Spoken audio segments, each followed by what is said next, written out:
radio. You are the radio that makes you happy.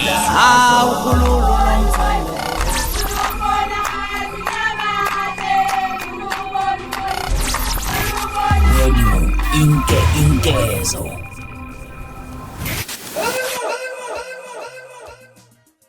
Sephinde waqopha omunye umlando uKhuzani Indlamlenze umfokaMpungose ngamuva ekokuhlonishwa ngendondo. Nginibingelele ngiphinde namukele kuyona ichannel yami ehamba phambili. Igama lami engumfezeko uNtuthuko Akhumalo. Bathi la sibona amagumede mawuthi usemusha kule channel engizocela uqinisekise ukuthi uyasubscribe, ungakhohlwa ukukhomenta, ukulike nokushare kanjalo nokucindezela ibhell ukuthi ngaso sonke isikhathi emangabe si-upload video entsha uYouTube wakho uzokwazisa. Usephinde wahlonishwa ngendondo laphana uKhuzani Indlamlenze umfokaMpungose insizwa lephansi enkandla eMandaba ematholaMpunga kwesikaMpungose isigodi. uKhuzani uhlonishwe ngendondo laphana abawaMasadma Award. Ukuhlonishwe ngendondo ngenxa yamagalelo akhe nezinto asazitholile laphana ngenxa yomculo wakhe. Emva kokuthi akonyelisa ngale ndondo uKhuzani uye wasala laphana ekhasini lakhe enkundleni yakhe yaku Facebook laphana wasebhala umbhalo othi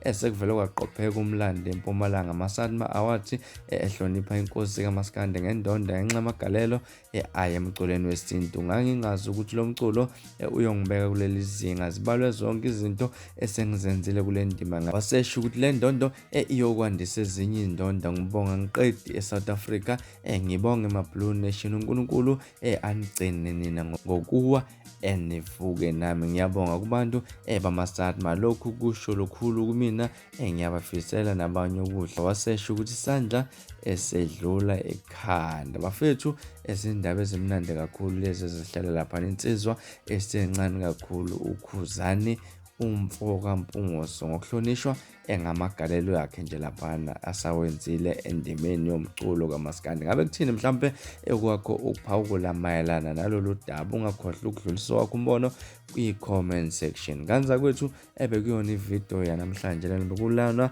udaba benginilethela lona lishisa namhlanje kwezisenkezweni. Ungakhohlwa ukusubscribe, ucomment nokulike nokushare. Nibe nosuku lumnandi.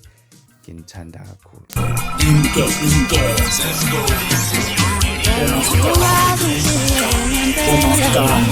Yabarewulalelo umuntu umemezayo umemeze ngathi uyakhala uyalila ukuthi igula likajama lichithekile